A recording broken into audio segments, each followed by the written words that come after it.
പറയുന്ന പോലെ 24 മണിക്കൂറും നമുക്ക് അവർക്ക് കാവലിരിക്കാൻ പറ്റുമോ? അവര് നമ്മുടെ കണ്ണ് വെട്ടിക്കും. ഒരു പെണ്ണൊരു കാര്യം തീരുമാനിച്ചാൽ അവളെ തടയാൻ ആർക്കും കഴിയില്ല. അത് ശരിയാ. പെണ്ണൊരും പട്ട ബ്രഹ്മനും തടയാനാവില്ല എന്നല്ലേ? ഗംഗ നമ്മൾ വിചാരിച്ച പോലെ ഒന്നുമല്ല. അവള് പഠിച്ച കള്ളിയാ. അവളെ എത്രയും പെട്ടെന്ന് അവസാനിപ്പിച്ചില്ലെങ്കിൽ നമുക്കാർക്കും ഒരു ജീവിതം ഉണ്ടാവില്ല. ഇത് നമ്മുടെ നിലനിൽപ്പിന്റെ പ്രശ്നമാണ്. നമ്മൾ ഇനി എന്ത് ചെയ്യും മോളെ?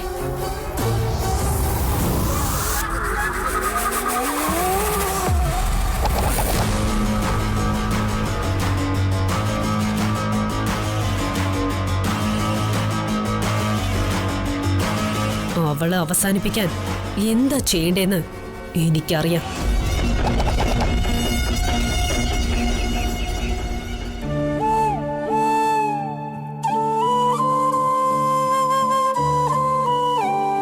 ഭഗവാനെ, ശ്രീ മഹേശ്വര,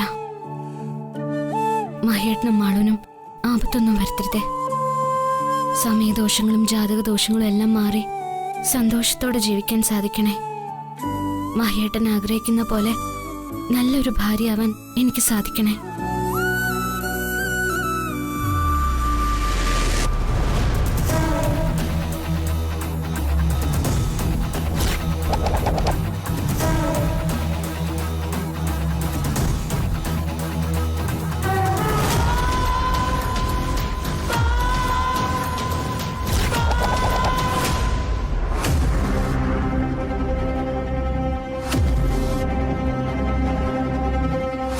എന്റെ കഴുത്തിൽ കിടക്കേണ്ട താലിയാ നീ ഇട്ടിരിക്കുന്നത്.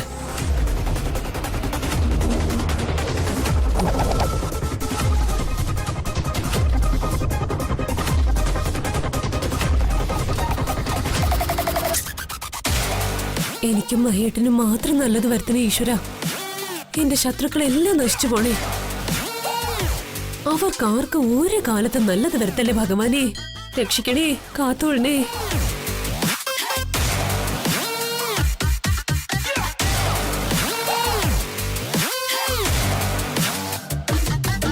ഭഗവാനെ,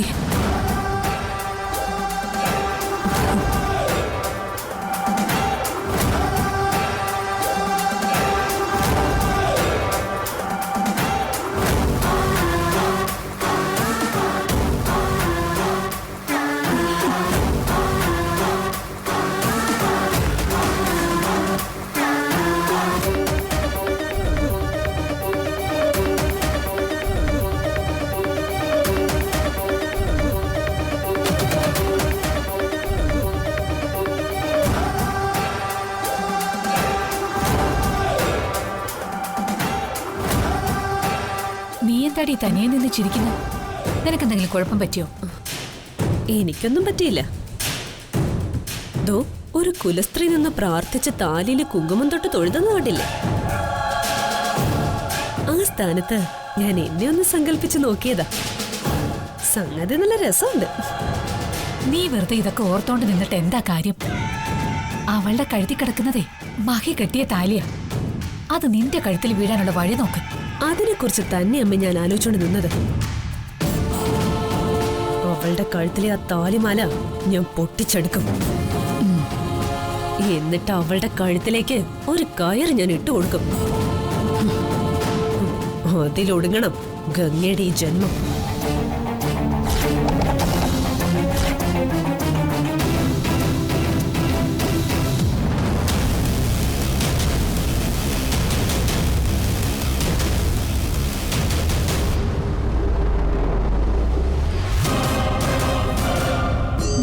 അല്ല, ശ്രേയച്ചെന്താ നോക്കി നിൽക്കുന്ന? ഞാൻ ഗംഗ താലി പൂജിക്കുന്നത് നോക്കുമായിരുന്നു. അതെന്താ? താലി എടുക്കുമ്പോഴും അത് പൂജിക്കുമ്പോഴും നന്നായിട്ട് ശ്രദ്ധിക്കണമെന്നാ പണ്ടുള്ളവര് പറയാറ്. അതറിയാതെ എങ്ങാനും പൊട്ടിപ്പോയാ അതിന്റെ ദോഷം ഭർത്താവിന്.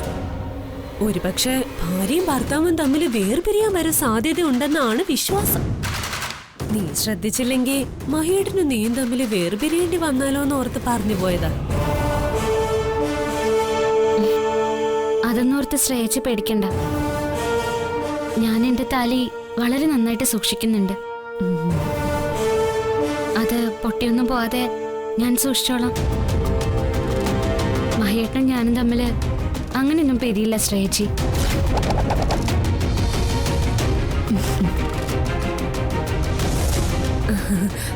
അതെ, പിരിയരുത്. ഞാനൊരു മുൻകരുതലിന് വേണ്ടി പറഞ്ഞതേ ഉള്ളൂ.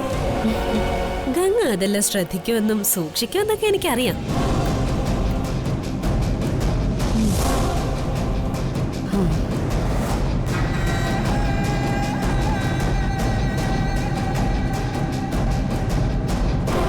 അവളുടെ മുഖത്തെ സന്തോഷവും പുഞ്ചിരിയും കണ്ടിട്ട് എനിക്ക് സഹിക്കാൻ പറ്റുന്നില്ല. അവളുടെ പുഞ്ചിരി മാഞ്ഞ് അവള് കരയണം. അതിനുവേണ്ടി എന്താ ചെയ്യേണ്ടത് നിനക്കറിയില്ലേ? അറിയാം.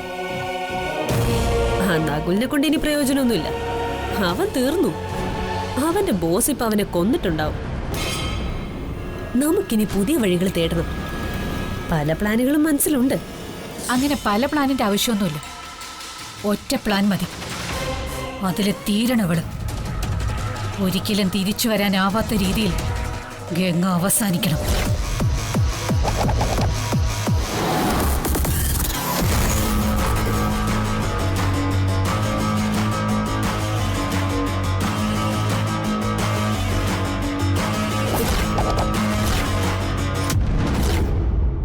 ഗംഗ ഇനി ഇങ്ങനെ വിട്ട ശരിയാവില്ല. എന്റെ ജീവിതം കൈവിട്ടു പോകുന്ന അവസ്ഥയിലാ. ഗംഗയെ തീർക്കാൻ തന്നെ എന്റെ തീരുമാനം. ഗംഗയെ രക്ഷിക്കാൻ ഇനി ഗൗരി വരരുത്. അതിനെന്തെങ്കിലും കടുകെ ചെയ്തേ പറ്റൂ. ശ്രേയ വിളിച്ചപ്പോഴേ ഞാൻ ഗുരുവമ്മയുമായി കാര്യങ്ങൾ സംസാരിച്ചു. ഗൗരിയെ തളയ്ക്കാൻ ഇപ്പോഴത്തെ അവസ്ഥയിൽ സാധിക്കില്ലെന്നാ ഗുരുവമ്മ പറയുന്നത്. ഗൗരിയെ എന്നേക്കുമായി ഇല്ലാതാക്കാനുള്ള തന്ത്രങ്ങൾ ഗുരുവമ്മ രൂപപ്പെടുത്തിക്കൊണ്ടിരിക്കുകയാണ്. അത് തയ്യാറാകും വരെ ഗൗരി സ്വതന്ത്രയായി അലയട്ടെ.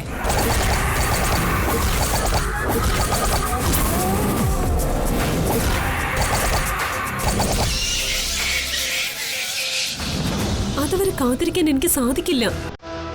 അതിനു മുമ്പ് എനിക്ക് ഗംഗയെ ഇല്ലാതാക്കിയേ പറ്റൂ. പിന്നെ ഒരു വഴിയുണ്ട്. എന്താ അത്?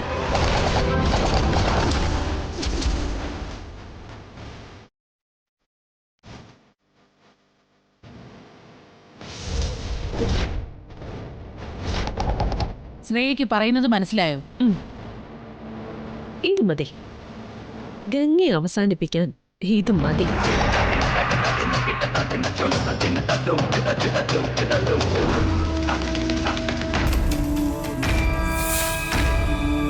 എന്നെ കൊണ്ട് പറ്റുന്ന എന്ത് സഹായം ചെയ്യാനും എനിക്ക് സന്തോഷമേ ഉള്ളൂ. കാര്യം നടക്കണം. ആർക്കും ഒരു പ്രശ്നം ഉണ്ടാവരുത്. നിങ്ങൾ എന്താണെങ്കിലും പ്ലാൻ ചെയ്തോളൂ. ശ്രേയ ആവശ്യപ്പെട്ട പോലെ ഒരാളെ എനിക്കറിയാം. സേഫാണ്. ഞാൻ അയാളെ വിളിച്ചു വരുത്താം. അത് മതി. ഞാൻ വിചാരിച്ച ഇതിന് പറ്റിയ ഒരാളെ കിട്ടാൻ പ്രയാസം. പിന്നെ കാര്യം കഴിഞ്ഞ് എന്നെ ബ്ലാക്ക് മെയിൽ ചെയ്യാനും സാധ്യതയുണ്ട്. അതുകൊണ്ടാ ഞാൻ രാഹുലിനോട് സഹായം ചോദിച്ചേ. ഇത് ഞാൻ ഏറ്റു. ഇപ്പൊ തന്നെ ഞാൻ അയാളെ വിളിച്ച് നാളെ തന്നെ വരാൻ പറയാം. ശരി.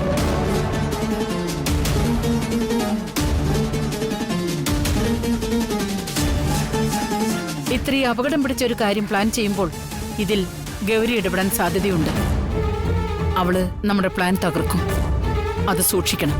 ഇല്ല, ഇത്തവണ അവളൊന്നും ചെയ്യില്ല. അക്കാര്യത്തിൽ 100% ഉറപ്പുണ്ട്.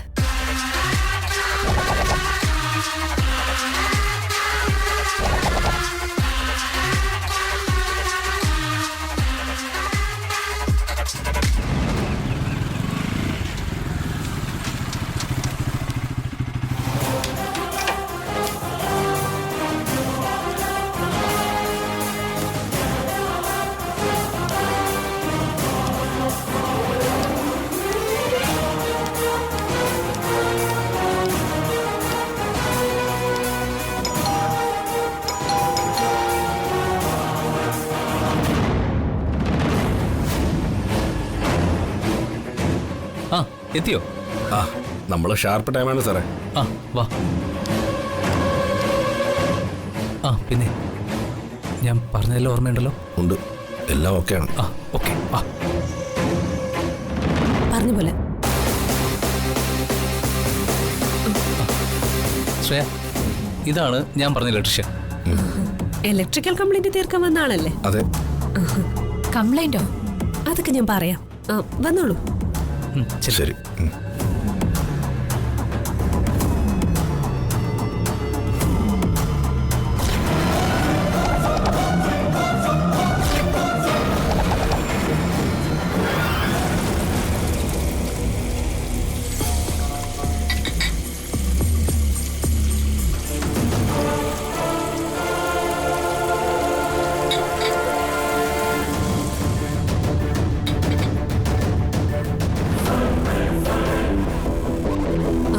കിച്ചൺ ഇതാ. ഇവിടെ കംപ്ലൈന്റ് ഉണ്ടെന്നാ പറഞ്ഞത്. എന്ത് കംപ്ലൈന്റ് ഉണ്ടെന്ന് പറഞ്ഞു ശ്രേയച്ചി? സർക്യൂട്ടിന് എന്തോ പ്രോബ്ലം ഉണ്ടെന്ന് സീമ പറഞ്ഞു. മിക്സിന്ന് ഇടയ്ക്ക് കറണ്ട് അടിക്കുന്നു, ഫ്രിഡ്ജിൽ തൊട്ടപ്പോഴും കറണ്ട് ഉണ്ടെന്നൊക്കെയാ പറഞ്ഞത്. അത് ഷോർട്ട് സർക്യൂട്ടിന്റെ ആവും. ഞാനൊന്ന് ചെക്ക് ചെയ്ത് നോക്കാം. അതെ, എല്ലാം നന്നായിട്ടൊന്ന് ചെക്ക് ചെയ്യണം. അടുക്കളയല്ലേ, എപ്പോഴും അവർക്ക് ഓരോ ജോലികളുണ്ടാവും. കറണ്ടിന്റെ കാര്യം കറക്റ്റ് അല്ലെങ്കിൽ ഒന്നും മര്യാദയ്ക്ക് ചെയ്യാൻ പറ്റില്ല. സീമേച്ചി എന്നോടൊന്നും പറഞ്ഞില്ലല്ലോ. ഞാനും നോക്കട്ടെ സാർ. എന്ത് പ്രശ്നമാണെങ്കിലും നമുക്ക് പരിഹരിക്കാവുന്നല്ലേ ഉള്ളൂ. അത് മതി. ശരി, പെട്ടെന്ന് ചെക്ക് ചെയ്തിട്ട് വേഗം ജോലി തീർക്കണം. നിങ്ങൾ പറഞ്ഞത് സെറ്റ് ചെയ്യാൻ അധിക സമയമൊന്നും എടുക്കില്ല സാർ. ശരി, തുടങ്ങാം.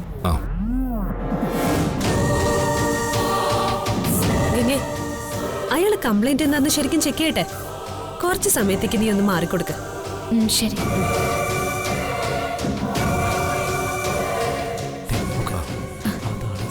എന്താടി ഇവിടെ നടക്കുന്നേ? അതൊക്കെ ഞാൻ പറയാം. അമ്മ വാ, തുടങ്ങിക്കോ.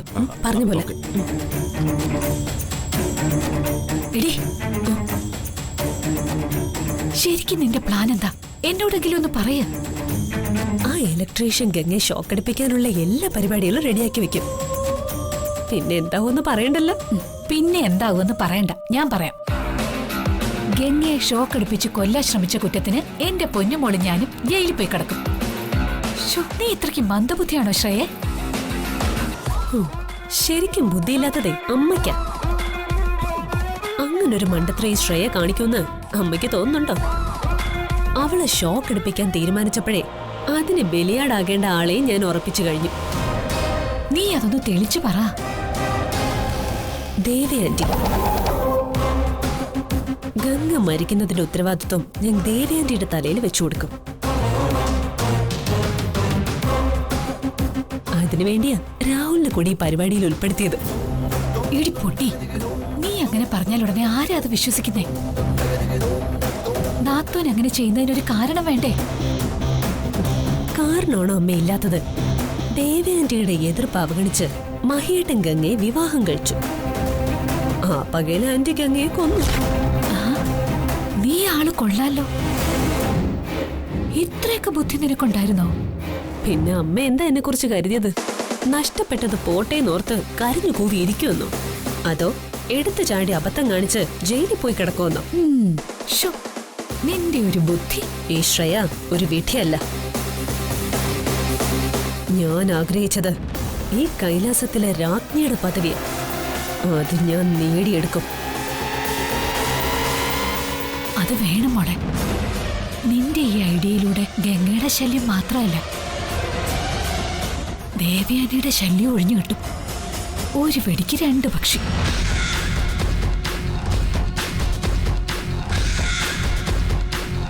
അതെ, അത് തന്നെ എന്റെ ലക്ഷ്യം. തോൽക്കാൻ ഇനി എനിക്ക് മനസ്സില്ല. പിന്നെ എന്തിനാ താമസം? അവളെ അങ്ങ് ഷോക്കടിപ്പിച്ച് കൊല്ലുക. അധികം നാള് മഹിയുടെ ഭാര്യവേഷം അവള് കെട്ടണ്ട. അടുക്കളക്കാരിയായി വന്നവള് നില മറക്കാതിരുന്നിരുന്നെങ്കിൽ ഇങ്ങനെ പെട്ടെന്ന് പടാവേണ്ടി വരില്ലായിരുന്നു. അല്ലടി മോളെ, ഇനി ആ ഗൗരി എങ്ങാനും... ഓ അമ്മ വേണ്ടാത്തൊന്നും പറയാതെ. ഞാൻ എന്റെ ടെൻഷൻ കൊണ്ട് പറഞ്ഞതാ. പല വട്ടമായിട്ട് കയ്യിൽ വന്നിട്ടും ഈ കൈലാസത്തിന്റെ അവകാശം നമുക്ക് നഷ്ടപ്പെട്ടതാ. ഈ തവണ വീണ്ടും അത് സംഭവിക്കാൻ പാടില്ല. ഇല്ലമ്മേ,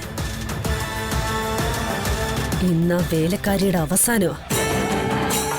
ആ ഇലക്ട്രീഷ്യന്റെ പണിയൊന്ന് കഴിഞ്ഞോട്ടെ, ബാക്കി ഞാൻ കാണിച്ചു തരാം.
ഹൈ വോൾട്ടേജ് ആണ്.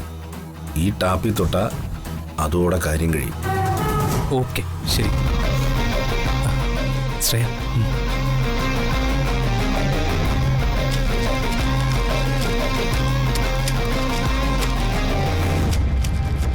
ഓക്കെ. ഏയ്, അത് വേണ്ട. ഇതൊക്കെ നേരിട്ട് കൊടുത്താൽ മതി. ഓക്കെ. എന്നാ ഞാൻ ഇറങ്ങട്ടെ സാർ. ശരി, ആരും അറിയരുത് കേട്ടല്ലോ. ഞാനിവിടെ വന്നിട്ടുമില്ല, ഒന്നും ചെയ്തിട്ടുമില്ല. ഓക്കെ.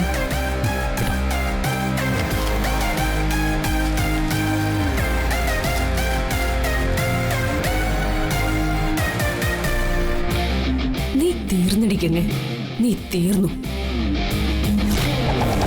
ഞാൻ എൻ്റെ കാര്യം ഭംഗിയായിട്ട് തീർത്തിട്ടുണ്ട്. താങ്ക്സ് രാഹുൽ. ഇതിൽ അവള് വീഴും, ഇതോടെ അവള് തീരും. ഇനി ഇതിൻ്റെ പേരിൽ നീയും നിന്റെ അമ്മയും എന്നും ഞാൻ പറയുന്നത് കേൾക്കേണ്ടി വരും. അതിനുവേണ്ടി മാത്രമാണ് നിങ്ങൾക്ക് ഞാൻ ഈ സഹായം എല്ലാം ചെയ്തത്.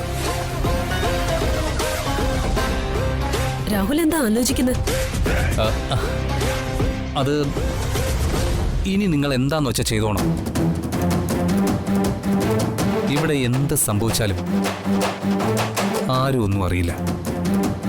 ഞാൻ ആരോടൊന്നും പറയുകയില്ല. ഓക്കെ? ഓക്കെ.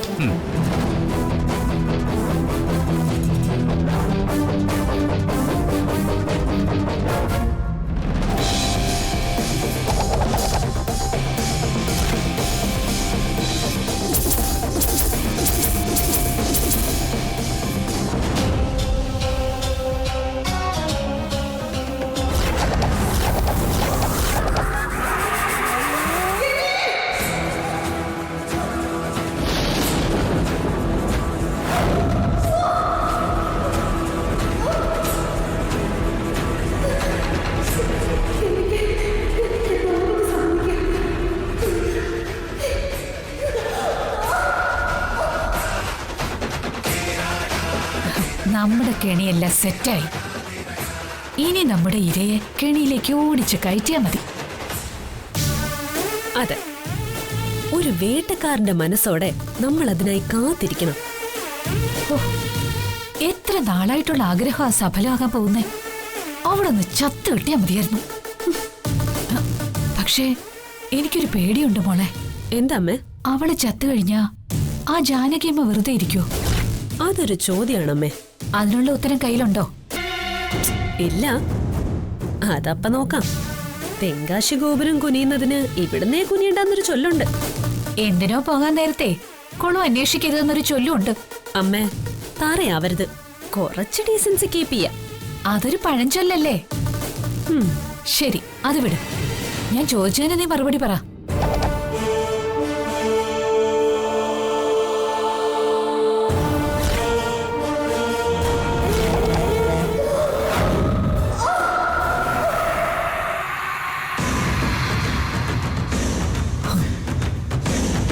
ബോഡി എന്തായാലും പോസ്റ്റ്മോർട്ടം ചെയ്യും.